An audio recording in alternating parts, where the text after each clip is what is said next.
જામનગર ખાતે આમ આદમી પાર્ટીની ગુજરાત જોડો અભિયાન અંતર્ગત આમ આદમી પાર્ટીના નેતા અને વિસાવદરના ધારાસભ્ય શ્રી ગોપાલભાઈ ઇટાલિયાની આગેવાનીમાં સભા હતી।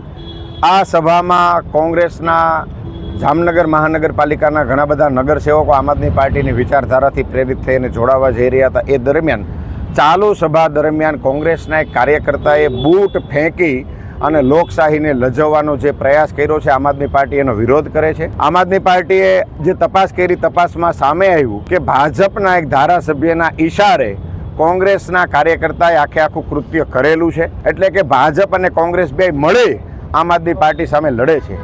30 વર્ષથી જે સત્તામાં છે એ ભાજપ આમ આદમી પાર્ટીથી આટલી બધી ડરે છે કેમ? 125 વર્ષ જૂની પાર્ટી, રાષ્ટ્રીય પાર્ટી આમ આદમી પાર્ટીથી ડરે છે શા માટે?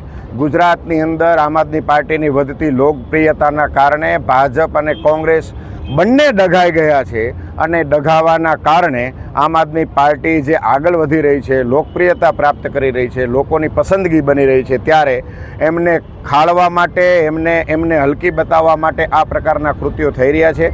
અમે એનો સખત શબ્દોમાં વિરોધ કરીએ છીએ અને લોકશાહીમાં આવું કૃત્ય ક્યારેય સાંખી લેવાય નહીં। લોકશાહીમાં દરેક વ્યક્તિને, દરેક પક્ષને, દરેક નેતાને, દરેક કાર્યકર્તાને પોતપોતાની વાત રાખવાનો પૂરેપૂરો હક છે અને અમે એ વાત રાખીએ છીએ।